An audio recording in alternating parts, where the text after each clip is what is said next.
Welcome back to our off-grid cabin build in central Portugal. It's an exciting day today because after about a month of solid rain, we've got sun and dry weather for about a week, and we're going to take the tarp off the outside, get the house wrap up and get the cabin cladded. So enjoy tonight's episode. So there's something very romantic, I think, about a cabin in the woods.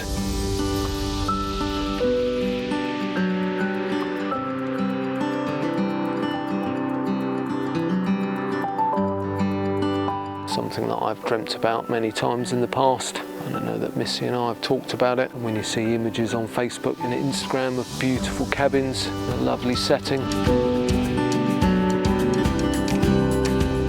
think here on the Wildlands, in such a beautiful rural area and with such a lovely view across the mountains, it's going to be absolutely stunning living in a cabin.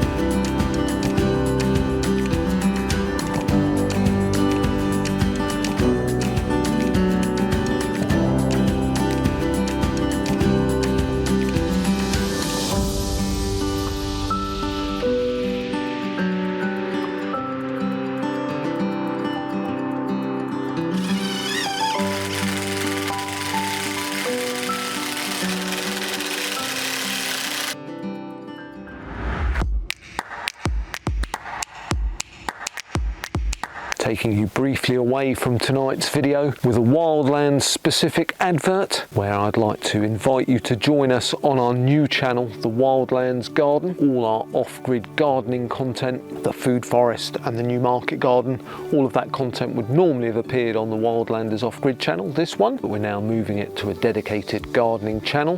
Hello and welcome to the Wildlands Garden. Our garden is separated into two distinct areas. Our permaculture food forest. Our new market garden. The food forest is full of fruit trees, berries and perennial vegetables, plus wildflowers for beauty, food and biodiversity.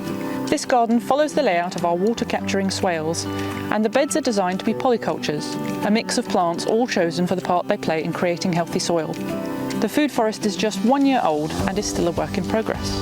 And then there's the new market garden. Here we'll be using no-dig techniques to create straight beds so we can grow large amounts of annual vegetables in a small space. Our aim here is towards self-sustainable living and growing as much of our own food as we can in a fairly small area. Our aim is to grow as much fruit and vegetables as we can, focusing on what we eat in volume and what we eat that has a high cost in the supermarket. Self-sufficiency in those areas would be great. So I'll put a link to the new channel in the card above and also in the description down below. I'd be most grateful if you could subscribe to the new channel to stay in touch with our gardening specific content.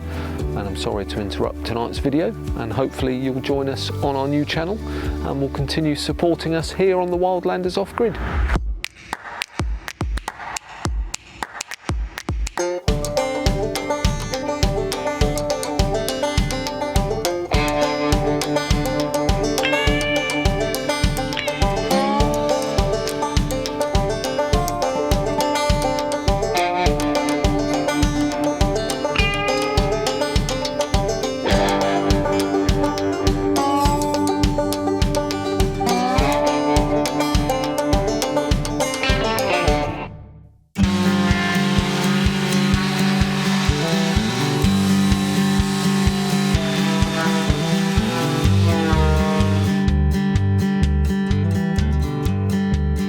So we're actually on to our second week on the cabin, and it's taken a surprising amount of time to get the cladding up to where we're at. So we've got 3 of the 4 sides finished, so it's very exciting. I just thought I'd talk you through the process of what we've been up to and how we've achieved it and why we've done some of the things that we've done. So the first thing that we did is we've house wrapped the whole cabin. This is to form a vapor barrier, and also it does help with the insulation process. But for the vapor barrier to work, You have to seal up every part of the joins that you make. You also have to seal up all of the edges, and you have to make sure that when you attach cladding or battens for the cladding that you don't damage the vapor barrier by making a hole in it. So once all the house wrap was up and it was all taped, so essentially the whole building was wrapped, then what we needed to do was, when we attach the battens, we have to use this special green tape which you put on in a square, give or take, over anything that you're going to screw in. So then what happens then is, as the screw tightens,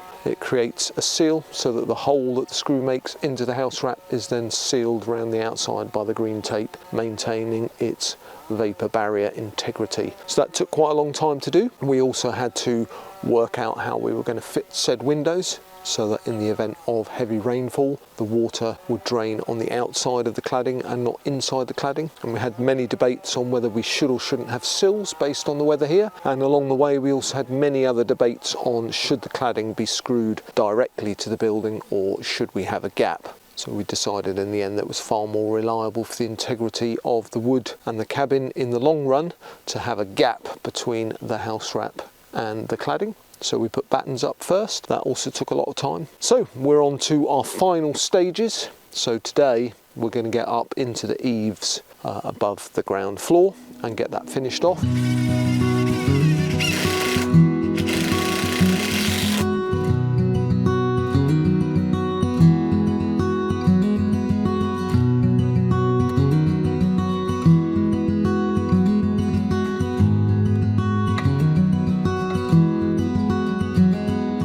So that's all the cladding done. Took a lot longer than expected, as I said earlier, about a week and a half all in, and we finished all the edging in the eaves. The only thing left to do is to properly install the windows and put their picture frame surround on. Other than that, the outside of the cabin is done. So doesn't she look beautiful? So let's have a look round now by drone and have a final look at the finished roof and cladding on the outside of the cabin.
There we go, another episode on our cabin build, and she's all finished outside. So next we'll be moving inside and we'll be putting down the insulation and the proper flooring downstairs, which is our next chore. We have all the wood to start that, as well as the insulation, and then after that we'll be also insulating all the walls and the roof and then plastering, and that'll be the last job apart from putting in the stairs.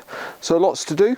So thanks very much for watching. So if you're new to the channel or you haven't yet subscribed, please do subscribe so you can stay in touch with the progress on the cabin as we near her completion. And also, if you've got any thoughts or suggestions on off-grid living or the cabin build, do please leave us a comment. We'd love to hear from you, and we do reply to all your lovely comments. Enough of my waffle. Thanks very much for watching, and we'll see you very soon with another episode from the Wildlands Off-Grid. Ciao.